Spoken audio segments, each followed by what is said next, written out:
Assalamualaikum keluarga Rumah Dua Jari.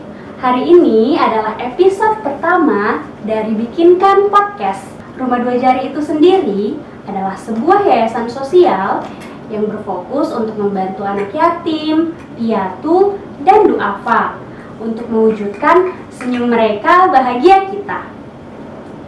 Untuk teman-teman yang ingin berdonasi di Rumah Dua Jari, bisa langsung cek deskripsi di bawah ini. Hari ini, untuk episode pertama dibikinkan podcast, kita telah kedatangan satu orang tamu spesial, yaitu salah satu pendiri dari StepMax, Kak Eja.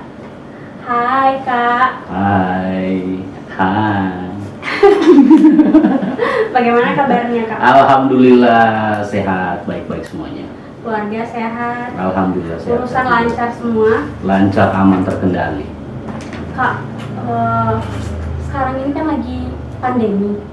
Nah, Kak Eja di situasi pandemi ini seperti apa? Semakin sibuk kah atau kegiatannya terkurangi dan akhirnya bisa agak lebih santai di rumah atau seperti apa Kak? Sebenarnya pandemi atau sebelum pandemi tidak mengurangi kegiatan, cuma arena bermainnya dalam tanda kutip itu yang berubah. Kalau sebelumnya kan kita luasa untuk ketemuan langsung, pekerjaannya bisa lewat tatap muka segala macam, ngantor segala macam. Pas pandemi semuanya beralih ke online. Tapi kuota pekerjaan ya tetap sama seperti sebelumnya gitu. Berarti kesibukannya sebenarnya semuanya tetap sama, cuman tempatnya saja mungkin yang beda ya? Tempatnya yang harus kita sesuaikan sesuai arahan protokol kesehatan lah istilahnya kan, awal-awal itu. Iya betul, karena seperti itu memang yang sedang dianjurkan sekarang. Iya betul. Iya betul. Kak, ini hari ini kan kita mau bahas nih. Tadi kan saya sudah perkenalkan kakak sebagai salah satu pendiri dari StepMax. Nah, hari ini kita itu mau bahas tentang StepMax, Kak. Oke. Sebelum kita bahas StepMax lebih jauh, saya mau minta Kak Eja untuk perkenalkan ke teman-teman yang lain. Kira-kira StepMax itu sebenarnya apa sih? Oke. StepMax itu sebenarnya penamaan awalnya kita orang. Jadi kita orang itu pertama hadir itu 2010 masih pakai format majalah online digital waktu itu, makanya namanya StepMax. Jadi digital terus gratis, bisa di download, itu tiap bulan terbitnya. Kemudian setelah jalan setahun, format majalah digitalnya berhenti karena masing-masing personnya StepMax waktu itu lagi sibuk-sibuknya sudah kan, ada yang sudah berkeluarga segala macam, terus ada yang sudah kerja di luar kota dan segala macam. Akhirnya StepMax waktu itu lebih memilih untuk menghadirkan berita-berita itu secara online. Formatnya sudah tidak majalah. Nah, format berita online itu kita bertahan sekitar 2 tahunan lah. 2 tahunan. Jadi sekitar 2013 itu betul-betul memang sudah tidak ada daya dan upayanya kita orang ini untuk jalan. Akhirnya vakum lah si StepMax ini. Pas pandemi itu sekitar Agustus tahun lalu, mulai teman-teman yang lama ini berkumpul ulang. Bagaimana kalau kita bangkitkan ulang ini StepMax? Cuma jangan lagi ada majalahnya karena kita sudah tidak mampu nih. Nah, pas lihat, wah kayaknya medan barunya ini tuh Instagram. Iya, betul. Nah, akhirnya kita sepakat waktu itu Agustus tahun lalu itu hadir ulang si StepMax-nya. Cuman kita itu bikin konten-kontennya itu di Instagram. Max-nya itu jadi tidak relevan akhirnya. Cuma karena pas kita orang mau bikin akun dengan nama Step itu sudah ada yang punya, orang Thailand kalau saya tidak salah yang punya.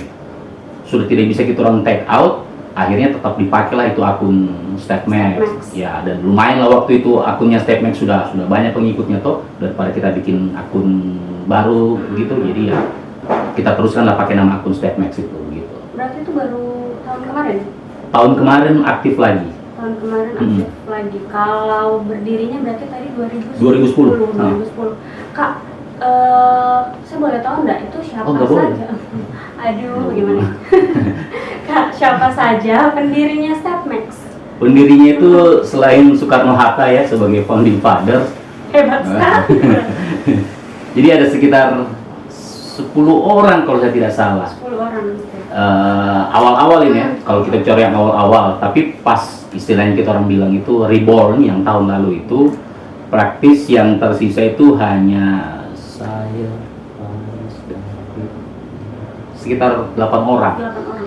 Susahnya itu ya kita sudah tidak bisa memaksakan mereka atau teman-teman yang lain yang perempuan terutama sudah sibuk dengan keluarga apa segala macam, jadi ya sudahlah kita jalan sama yang bisa saja waktu itu. Tapi tetap dengan teman-teman yang 10 orang awalnya kan cuman berkurang. Ya, cuman berkurang, tapi ya masih yang lama-lama, plus sekarang itu ada tambahan tenaga-tenaga baru kalau kita orang bilang. Karena kan kita orang ini membuka diri untuk saling apa istilahnya ya, saling belajar, saling sharing gitu. Jadi kalau ada anak-anak magang, terutama teman-teman di ilmu komunikasi UNTAD, sudah beberapa gelombang magang ini ada terus yang magang sama orang. Biasanya 3 orang, 4 orang. Di Stepmax? Di Stepmax itu magang. Cuman sayangnya karena pandemi, magangnya mereka itu cuma sebulan begitu ya. Jadi tidak terlalu panjang waktunya. Nah, sementara kalau kita mau belajar soal ranah kreatif, jurnalistik dan segala macam itu kan 1 bulan itu sebenarnya bukan waktu yang iya, itu waktu yang cukup singkat sebenarnya. Nah, makanya kemudian ada beberapa teman yang setelah selesai magang itu dia lanjut lagi di Stepmax itu bantu-bantu gitu. Terus kita juga ada hire beberapa penulis-penulis, desainer baru kan gitu, untuk sama-sama gabung di Stepmax ini. Jadi prosesnya itu awalnya 10 orang, tapi sekarang sudah ada tambahan tenaga-tenaga anak-anak muda lah istilahnya. Itu tadi kan kakak bilang ada beberapa tambahan orang-orang baru di Stepmax. Itu Stepmax yang rekrut atau seperti apa? Kalau yang magang itu, tambahan anak-anak magang itu, jadi mereka ini mungkin baca-baca atau follow akunnya Step.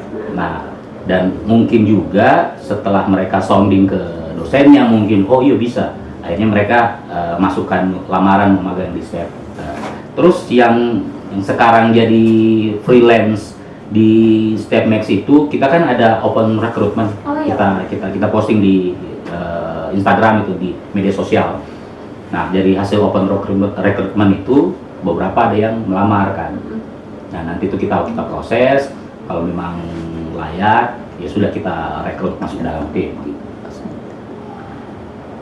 Layak dengan tidak layak itu apa yang harus kita punya untuk bisa masuk ke Stepmax? Nah, perkara layak atau tidak layak ini kan biasanya ya ini terjadi di semua lowongan pekerjaan kan. Iya. Jadi dikasih tahu kebutuhannya kita orang itu ini. Terus yang melamar, kadang-kadang ada juga yang melamar ini nembong. Jadi kita cari penulis. Nah, yang kita butuhkan kan CV itu hasil tulisanmu toh. Iya. Atau kita butuh desainer, ya kita butuhkan CV atau portofolio, contoh-contoh desain lah istilahnya. Atau mungkin kau pernah punya pengalaman kerja di tempat mana gitu yang urusan desain, ya kasih lampirkan lah itu. Kadang kita sudah taruh begitu, ini yang kita cari. Yang melamar ini lain juga yang dia lampirkan yang tidak kita orang cari.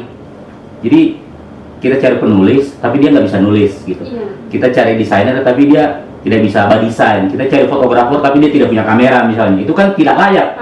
Nah, yang begitu-begitu tuh yang kita kasih minggir, kita akan seleksi oh ini layak memenuhi kriteria. Jadi soal kebutuhan layaknya itu kebutuhannya kita orang lagi nyari apa gitu. Oke. Itu disesuaikan dengan sekarang Step ini butuhnya apa? Ya. Kalau misalnya ada orang luar Kak, dia mau coba belajar, misal belajar menulis atau belajar desain ke Step, itu bagaimana teman-teman di Step?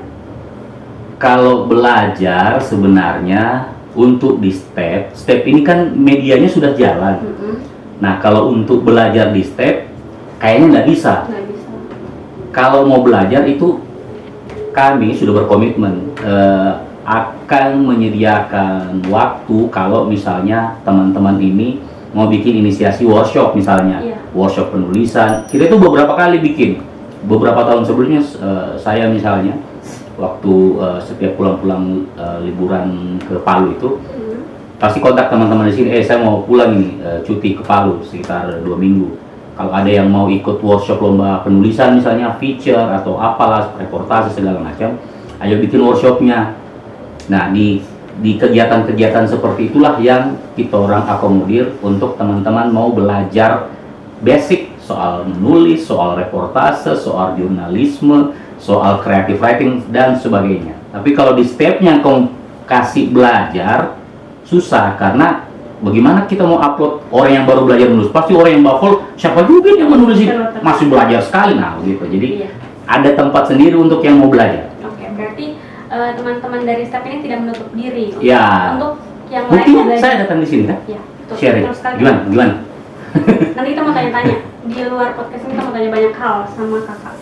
Nah kak, tadi kan kita sudah bahas tentang step yang sempat vakum beberapa tahun dan akhirnya muncul lagi. Reborn. Oke, reborn, bahasa bagusnya reborn. Tahun kemarin munculnya. Nah tadi kakak bilang di Instagram. Kenapa sih teman-teman step itu memilih Instagram sebagai media lahirnya kembali step ini? Pertama karena lihat tren juga. Tren bahwa pengguna Instagram itu beda kayak 10 tahun lalu waktu kita orang pertama hadir. 10 tahun lalu itu kita orang punya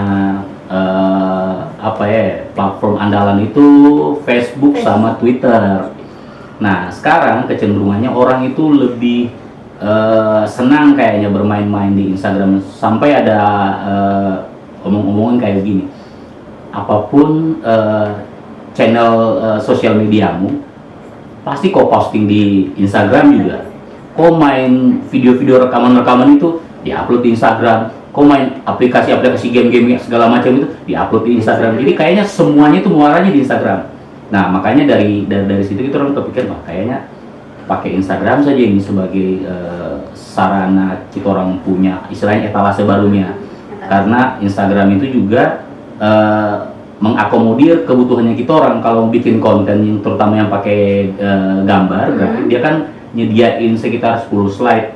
Nah itu bisa banget kita orang main-mainkan untuk olah jadi bahan konten Instagram itu. Instagram. Berarti banyak fitur-fiturnya Instagram yang mendukung. Betul sekali. Kak, kan tadi Starmax sudah memutuskan untuk lahir kembali di Instagram ini. Pastinya kan sebelum memutuskan itu, teman-teman dari Step ini sudah cari tahu kira-kira di Instagram ini konten-konten seperti apa yang diminati oleh orang-orang yang aktif di Instagram itu. Jadi menurut kakak, orang-orang yang ada di Instagram, semua orang tadi yang kakak bilang mau posting apapun dan muaranya akan kembali ke Instagram, ini sukanya konten-konten seperti apa? Kalau sebelum kita lahir memutuskan memilih Instagram itu kan ya pertama kita sudah lihat trennya, sudah lihat jumlah penggunanya, terus demografi pengguna Instagram di Indonesia, terus khususnya di Palu yang jadi kita orang punya hometown, orang rumah tinggal ini itu kisaran umur berapa kan ada datanya, itu bisa kita tracking. Nah begitu ketahuan demografinya, usianya segala macam, baru kita hubungkan lagi umur rentang segini tuh ketertarikannya pada bagian apa sih sebenarnya. Nah itu dipetakan, itu nanti jadi salah satu pijakan untuk menghadirkan konten-konten yang akan mengisi akun Instagramnya Step gitu. Nah sejauh ini kita sudah jalan beberapa bulan ini itu, kalau lihat jumlah like, jumlah share-nya dan segala macam, topik-topik sekitar Kota Palu ini yang paling banyak menghasilkan respons. Respon itu bisa berarti tanda like, bisa juga komentar. Nah, apakah topik-topik soal Kota Palu itu terbatas hanya kepada gaya hidup? Ternyata tidak. Bahkan soal politik, soal lingkungan, soal kebijakan publik, yang penting itu berkaitan dengan hajat hidup orang banyak di Kota Palu, itu pasti ramai. Nah, jadi bahwa betul banyak pengguna itu usia muda di Instagram, tapi topiknya itu yang disukai oleh mereka, yang direspon sangat antusias sama mereka itu bukan hanya soal daftar makanan terenak di Palu, daftar tempat kongko paling nyaman di Palu. Ternyata bukan cuma sekitar itu, lebih luas topiknya ternyata. Begitu. Nah, Kak, terus tadi kan kakak sempat bilang kalau step itu juga bahas tentang politik, kebijakan publik dan lain sebagainya. Intinya tentang Palu, politiknya Palu, kebijakan publiknya Palu. Nah Kak, untuk kan menurut saya politik dan kebijakan itu, kebijakan publik itu apa ya, materi yang agak berat untuk muncul ke Instagram. Dengan yang kakak bilang tadi, kalau misalnya penggunanya Instagram di Palu itu kebanyakan anak muda. Bagaimana teman-teman StepMax bisa buat konten tentang politik atau kebijakan publik ini menjadi lebih menarik untuk dibaca atau dilihat sama teman-teman yang usianya lebih muda? Nah, kita orang ini kan selama ini tuh seolah-olah semacam sudah di terbrainwash, tercuci otaknya sekian tahun bahwa topik-topik politik, kebijakan publik itu berat, harusnya kita hindari, harusnya kita bicarakan. Nah, padahal ini dua tema ini itu sudah yang paling berdampak besar sama kehidupannya kita hari ini. Ketika itu kita hindari, semakin senang orang bikin kebijakan suka-suka saja. Karena tidak ada juga yang mau protes ini, tidak ada yang peduli. Dia bikin sudah jalan lewat sini tidak boleh motor, jalan lewat sini tidak boleh mobil. Nah, sudah kita kan. Nah, makanya yang harus kita tanamkan itu bahwa kebijakan publik, politik segala macam itu harus kita kawal. Kalau kau mau hidupmu enak, begitu. Ini banyak yang protes-protes, ini pohon-pohon ditebang apa segala pinggir jalan, bikin panas, bikin abu. Padahal itu waktu penyusunan aturannya segala macam soal pohon, jalan mana yang bisa ditebang pohonnya sama tidak, dari beberapa tahun lalu, kamu orang cuma diam akan. Begitu ini barang sudah beres, sudah ketuk palu, ditebang sudah, dia sudah tidak melanggar karena sudah ada peraturannya, baru diprotes sudah terlambat kan.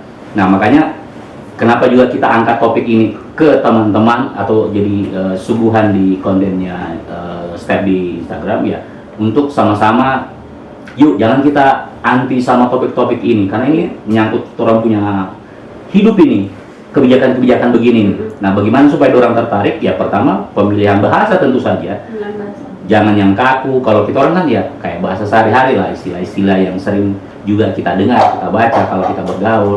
Terus pemilihan desain yang tidak kaku, karena Instagram itu kan sebenarnya awalnya itu visual sebenarnya itu.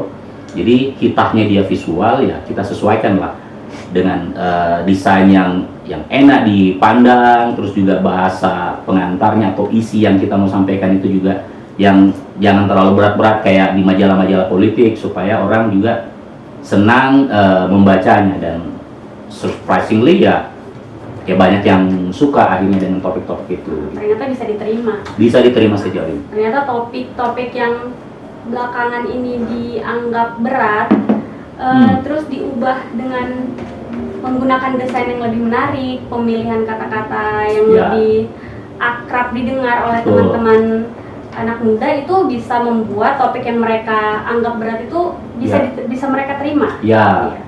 Oke. Kak, pandemi ini kabarnya seperti apa? Kan kemarin StepMax ini baru lahir kembali tahun kemarin yang kebetulan itu sudah masuk masa pandemi. Nah, ini bagaimana Kak keadaannya StepMax di masa pandemi itu seperti apa? Nah, selama pandemi kemarin itu, terutama ketika sudah masuk teman-teman magang, terus sudah masuk freelance di StepMax, ya rapat redaksinya itu akhirnya di Zoom, bukan Zoom ini Google Meet online. Pokoknya rapat redaksinya tuh tiap minggu sekali itu di online. Terus usulan-usulan ide segala macam, ada kesulitan-kesulitan selama liputan itu kita sharing-sharingnya itu di grup WhatsApp gitu. Jadi semuanya serba digital, tidak pernah tatap muka kita orang ini, tidak pernah tatap muka, kecuali kalau mau take podcast. Nah, karena itu kan cuma 4 orang, itu pun ya kita orang saja. Terus teman-teman yang kerjanya ini meliput Kak, itu dibatasi atau seperti apa? Dibatasi itu maksudnya gini, jadi misal usulan ide itu kan biasanya katakanlah Kamis gitu, ada usulan ide, Kak, ada acara ini di sini. Nah, nanti kita akan kita akan atur akreditasi peliputannya, sembari terus mengingatkan juga untuk lihat-lihat kondisi. Misalnya kalau terlalu rame dan crowdnya itu tidak ada yang menjalankan protokol kesehatan, katakanlah cek suhu, pakai masker, saya bilang kamu lihat kondisi saja. Kamu kan juga, ya kebanyakan juga yang magang atau yang freelance itu kan anak-anak komunikasi juga, pokoknya punya basic lah. Jadi sudah mereka paham lah. Ya sudah paham. Jadi kalau ada yang kayak begitu itu, mending kamu mundur, ambil jaraknya agak jauh saja gitu. Terus kalau mau misalnya wawancara, kalau bisa lewat telepon, ya lewat telepon juga nggak apa-apa gitu. Jadi hal-hal yang begitu itu yang selalu kita coba kasih tahu ke teman-teman, supaya kita bisa meminimalisir kejadian-kejadian yang kita tidak inginkan sama-sama. Jadi pembatasannya itu lebih ke arah situ saja sebenarnya. Oke. Belakangan ini kan grupnya kita banyak sekali mendengar kabar-kabar yang kurang baik, kayak misalnya bencana alam yang baru saja dihadapi teman-teman kita di Sulbar. Oh iya. Iya. Itu bagaimana cara StepMax membantu atau melihat teman-teman yang sedang terdampak bencana alam itu, Kak? Ya, selayaknya manusia, yang pertama kan cuma ini posisinya begini ya, ketika kau jadi seorang wartawan, ini kau akan berbenturan dengan posisi dilematis. Jadi ada satu contoh kasus seorang teman liputan di kawasan perang gitu, fotografer. Nah, dia lihat ada satu orang korban perang itu lagi meringis kesakitan gitu. Jadi yang muncul pertama ini, kau sebagai manusia harusnya langsung kau tolong itu orang tuh. Tapi kau datang ini sebagai wartawan, berarti ada lagi satu etika yang merongrong di situ. Di foto dulu kayaknya bagus, soalnya posenya apa, dapat semua ini untuk apa segala macam tuh. Foto. Begitu sudah selesai di foto, so mati orang. Ya kan? Jadi itu contoh kasus yang tidak terjadi, cuma sekarang-karang. Cuma melihatnya seperti itu kalau dari kacamata jurnalis. Yang paling pertama adalah kalau ada bencana-bencana seperti itu, ya pertama kita kabarkan dulu toh. Kita kabarkan, kayak kemarin itu juga yang di Sulbar itulah, kita kabarkan bahwa ada bencana di sini. Kejadiannya itu sekian informasinya lah. Kemudian habis itu kita update jumlah korbannya segala macam. Terus habis itu nanti kita update lagi barang-barang yang dibutuhkan korban ini semua. Nanti habis itu akan muncul lagi lanjutannya berupa ini kantong-kantong atau ini komunitas-komunitas yang membuka donasi untuk nantinya disalurkan ke saudara-saudara kita yang terdampak bencana. Jadi itu respons kami sebagai step kepada semua orang yang terkena misalnya atau terdampak bencana. Jadi mengabarkan hal-hal yang menurut kami penting untuk membantu para korban. Itu tadi caranya Step untuk bantu teman-teman yang terdampak bencana. Kalau ini Kak, saya mau tanya bagaimana caranya Step memberitakan. Tadi kan yang Kakak sebutkan pertama Kakak kasih tahu kalau misalnya lagi ada bencana alam di sini, terus korbannya, berapa banyak korbannya, apa yang mereka butuhkan, dan teman-teman yang membuka donasi untuk sana. Cuman sebatas itu kah, atau teman-teman StepMax ada yang sampai ke tempat kejadian? Oh iya, kalau yang kemarin ini, yang Sulbar ini ada. Jadi ada beberapa teman, jadi dia kalau macam kita orang ini kan tidak punya kapabilitas dan tidak punya ilmunya kalau kalau ke tempat apa namanya bencana itu kan dia harus punya ilmunya kan, semacam SAR gitu lah. Jadi tidak sembarang kau ujuk-ujuk langsung datang ke sana. Takutnya nanti malah semakin merepotkan orang yang di lapangan gitu. Nah makanya beberapa dari kami itu kemudian gabung ke komunitas-komunitas yang memang sudah terbiasa meluncur memberikan bantuan di tempat-tempat dengan kondisi seperti itu. Jadi masuknya itu lewat situ personal ya, mengirimkan bantuan, ikut turun langsung segala macam. Bahkan kemudian ketika sampai sana itu memberikan reportase lah istilahnya, foto-foto korban segala macam. Gitu. Berarti ada bentuk kerjasama antara STEP dengan teman-teman yang memang sudah biasa menangani bencana alam. Ya. Gitu. Oke, Kak, sekarang ini kan lagi zamannya banyak sekali yang naik ke Instagram atau sosial media yang lain itu konten-konten viral, konten-konten yang viral tapi sebenarnya tidak ada faedahnya, tidak memberikan informasi apapun, jadi cuma lucu-lucuan gitu Kak. Bagaimana teman-teman StepMax melihat konten-konten seperti itu? Sementara kan kalau misalnya kita lihat, kebetulan saya juga follow Instagramnya Step, di situ semua kontennya alhamdulillahnya memberikan informasi, banyak sekali informasi. Nah, teman-teman Step itu melihat konten-konten yang tidak ada informasinya itu seperti apa? Pertama saya mau disclaimer, saya tidak akan menjawab itu mewakili teman-teman Step, tapi pribadi. Oke. Karena orang punya selera humor di Step ini beda-beda. Ada 8 orang, 8 kepala, beda-beda dia punya selera humor. Saya anggap ini viral ini, wah lucu nih, saya nonton terus. Dorong bilang apa juga itu kan, jadi tidak penting. Tidak penting. Nah kalau saya melihat konten-konten viral yang begitu-begitu itu, yang tidak ada istilahnya manfaatnya atau apa gitu, ya saya cuma lihat sebab saya anggap itu pakai kacamatanya itu ini kacamata, ini hiburan doang nih. Sudah, kalau misalnya ada yang lucu-lucu, ketawa, sudah. Tapi kalau ada yang gosip-gosip, ini kawin dengan ini selingkuh dengan ini, ya itu saya tidak akan saya lihat itu. Tapi kalau yang lucu-lucu, mungkin ada yang masuk dengan selera humorku, ya paling saya ketawakan aja sih. Anggaplah itu menghibur diri, hitung-hitung ikut menjaga imun tubuh lah di masa pandemi ini. Jadi anggap biasa-biasa saja yang gitu-gitu itu. Oke. Tapi kan Kak, kalau semakin banyak orang-orang yang malah membuat konten-konten seperti itu, yang sebenarnya kalau kita mau cari informasinya tidak ada informasinya, cuman memberikan hiburan buat diri kita.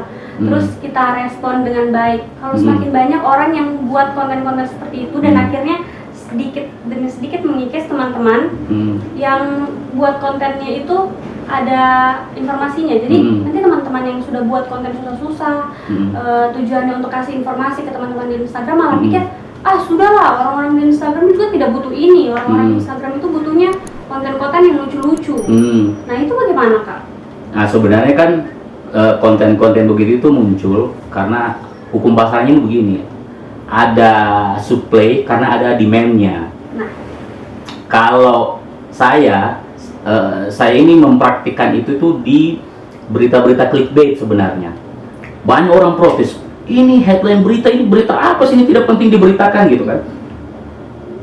Ini yang banyak orang menurutku salah kaprah adalah semakin kamu promosikan yang begitu-begitu, orang kan nalurinya ini kalau penasaran pasti mau baklik toh. Sementara kalau kau baklik, semakin banyak orang penasaran, baklik itu berita-berita yang menurutku itu sangat tidak informatif, akan menyumbang semakin banyak pemasukan sebenarnya sama dia. Nah, kalau soal akun personal yang dia mau bikin konten apa saya jungkir balik, makan peci supaya viral apa sih, saya tidak pusing. Karena itu kan akun personal. Yang bikin saya risau itu kalau ada akun-akun berita. Di FP berita itu sudah tidak ada nilai jurnalistiknya. Itu yang bikin saya resah. Kalau konten-konten yang viral itu yang dari personal, tidak pusing saya. Terserah kamu mau bikin tutorial cara makan kaktus kayak, tidak pusing saya. Yang bikin saya resah itu akun-akun berita, tapi beritanya itu cuma sensasi saja. Ini kawin sama ini selingkuh sama ini. Aduh, itu yang saya biasa marah-marahnya tuh di Instagram atau di Twitter sama akun-akun berita yang kayak begitu itu. Yang paling penting adalah ya jangan kamu klik, jangan kamu baca, jangan kamu tonton, karena ketika itu tidak ada pembacanya, tidak ada penontonnya, pasti dorong tapi terus, ternyata sudah tidak menarik ini, kalau saya bikin yang lain.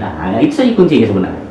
Oke, Kak, saya mau curhat sedikit. Nah, Kak, kan kemarin ini ada salah satu akun yang juga memberitakan tentang Palu. Nah, akun yang memberitakan tentang Palu itu di Instagram juga. Kan kebetulan saya follow. Terus saya lihat dia live. Jadi saya pikir dia live, oh mungkin mereka ada acara apa atau ada informasi apa yang mau dikasih tahu. Saya klik lah, saya nonton lah live-nya. Kak, ini pendapatku ya, nanti saya jawab itu. Dan kakak tahu live-nya itu dia pakai buat video-video dia sama temannya makan somai. Itu bagaimana menurut kakak? Jadi itu bukan akun pribadinya mereka, tapi mereka pakai untuk live mukanya mereka saja yang sebenarnya tidak ada informasinya. Makan somai, minum es kayak begitu. Itu menurut kakak bagaimana? Ini curhatan. Saya itu orangnya terlalu masa bodoh sih sebenarnya. Saya tidak peduli orang mau bikin apa, yang penting itu akunnya. Kecuali akunku dia pakai shooting dia lagi makan, nah baru saya akan komentar. Tapi sepanjang dia pakai akunnya, saya tidak ada masalah sebenarnya.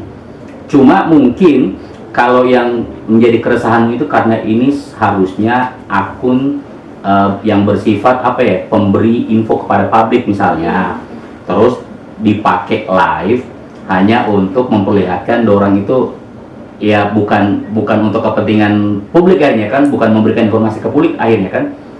Saya akan coba berpikir positif, jangan-jangan dia salah akun, ya begitu saya, supaya damai juga kita punya hak itu, tidak mikir yang macam-macam. Tapi kalau misalnya ini kita bicara asumsi, misalnya itu dia tidak salah akun, ya memang dia mau kasih lihat itu ya, mungkin akan lebih bijak kalau lain kali dipergunakan sebagaimana mestinya. Ya ada fitur live begitu itu ya mungkin bisa dipakai untuk wawancara dengan siapa tokoh publik misalnya gitu ya mungkin karena masih muda kali ya, jadi ya saya sebagai yang agak lebih dewasa memahami saja. Iya, soalnya saya lihat itu kemarin ya sangat menyayangkan, soalnya kan kebetulan kontennya mereka itu juga lumayan bagus, jadi saya follow mereka karena saya suka dan dapat banyak informasi dari akunnya. Terus begitu lihat live-nya dan isinya mereka cuma ketawa-ketawa sambil makan rumah, itu agak sakit hati sih. Tapi banyak tidak yang nonton itu? Banyak, tapi berarti banyak yang suka dorong begitu. Kak, tapi di komentarnya kayak, kenapa ini apa namanya live-nya pakai akun ini, kenapa pakai akun ini? Jadi ternyata banyak orang yang sadar juga sebenarnya. Iya, prinsipnya itu begitu saja. Kalau banyak yang tidak nonton, pasti dia tidak bikin yang begitu. Itu saja. Itu kuncinya. Semoga itu salah akun. Iya. Supaya agak sedikit mendamaikan hatiku. Nah, Kak, saya mau minta tips dari kakak di Step itu bagaimana caranya mengedukasi teman-teman di luar, mengedukasi teman-teman yang aktif di Instagram dan sosial media yang lain untuk tidak termakan berita-berita hoax. Gitu. Ya, kalau dari saya itu prinsipnya itu pertama, saya tidak mau mengatasnamakan lagi saya tidak mau mengatasnamakan semua teman-teman di Step, tapi saya akan memakai kacamata aku pribadi. Kalau saya itu prinsip pertamanya itu hanya akan menyerap atau membaca atau mengkonsumsi berita dan informasi dari situs atau dari tempat yang terpercaya. Yang terpercaya itu maksudnya gini, berita soal kenaikan harga bensin atau berita soal bencana gempa bumi, saya akan cari informasinya. Kalau gempa bumi, saya akan cari informasinya di akun resmi. Kalau ada centang birunya lebih bagus, BMKG. Nah, begitu. Jadi saya tidak akan cari informasi soal berapa magnitudo ini gempa di daerah sana gitu. Tapi dia cari itu di akun info gempa bumi paling terpercaya se-Indonesia. Saya tidak akan cari itu di situ. Jadi paling penting itu adalah serap informasi, ambil informasi dari akun atau kantor berita yang terpercaya. Kedua, jangan menjadikan hanya satu akun sebagai pijakanmu menyerap informasi. Jadi sudah habis kau baca satu berita dengan angle yang sama di kantor berita A, terus cari lagi atau baca lagi berita yang sama di kantor berita B, C, dan seterusnya. Karena itu akan membuat semakin luas kau punya paradigma, pandangan. Karena kenapa juga ini penting, tiap-tiap kantor berita di Indonesia bahkan di dunia itu mereka tuh punya kebijakan redaksi dan punya framing sendiri-sendiri. Jadi kalau kau cuma bersetia sama satu lembaga pemberitaan, takutnya di orang ini punya frame-frame sendiri gitu yang akhirnya akan menggiring kau sehingga kau itu sudah tidak sudah tidak objektif dalam menilai sebuah berita. Jadi itu saja paling penting. Cari tahu dari mana informasi itu berada. Terus jangan cuman karena ucapan satu orang, pemberitaan dari satu media langsung kamu telan bulat-bulat. Cari lagi dari informasi-informasi lain. Dan yang ketiga yang sering saya praktekkan itu ketika sudah membaca itu semua melewati 2 tahap tadi yang saya bilang itu, jangan langsung kajuru-juru juga. Iya. Ikut sebarkan di media sosial atau di grup-grup WhatsApp.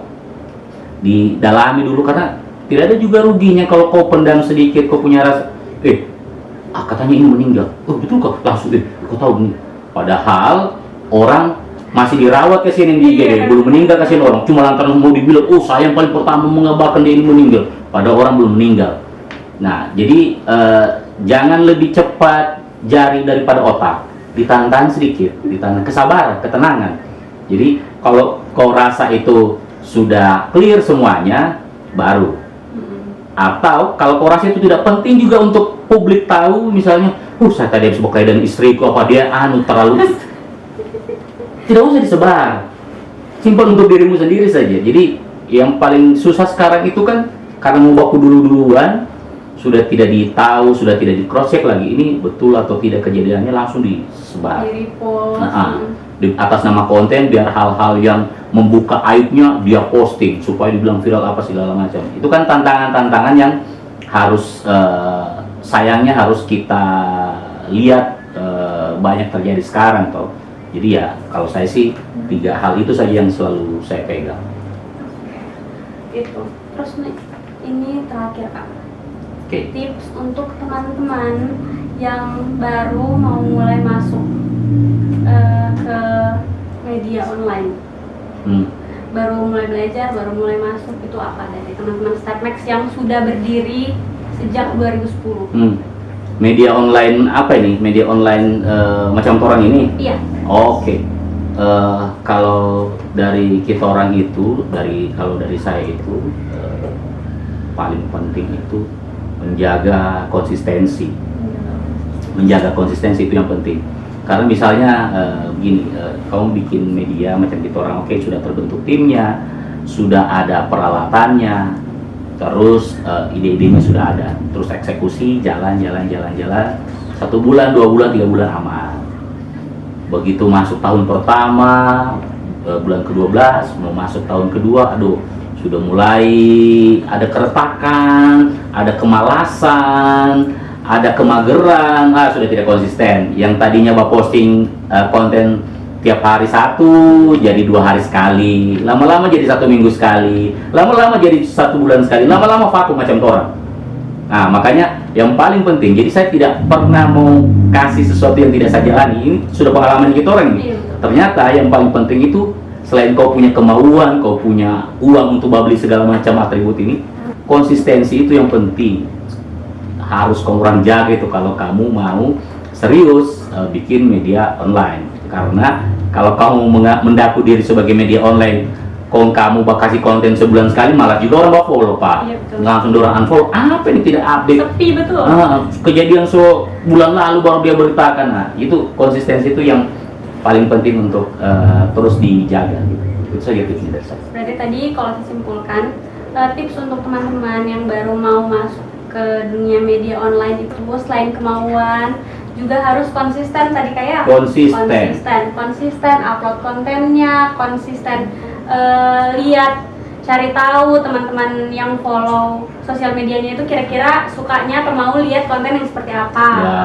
Nah jadi kayak begitu Kak. Sekali lagi saya ucapkan terima kasih. Sama-sama. Terima kasih sudah menyempatkan waktunya datang siang-siang ke sini.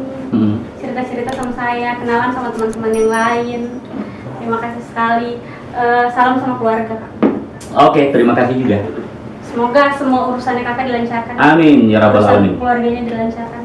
kerjaannya dilancarkan. Amin. Dan Stepmax lancar juga semua. Amin lagi. Oke. Nah, untuk menutup podcast pertama Bikinkan Podcast hari ini, saya ingin mengajak teman-teman semua untuk ikut berdonasi. Dan hal yang harus teman-teman tahu, kalau berdonasi tidak selalu dengan nominal yang besar. Jadi teman-teman tidak harus berdonasi dengan nominal yang besar, asalkan niat tulus teman-teman dan berkelanjutan. Karena walaupun kecil, kita tetap dapat mewujudkan senyum mereka, bahagia kita. Assalamualaikum warahmatullahi wabarakatuh.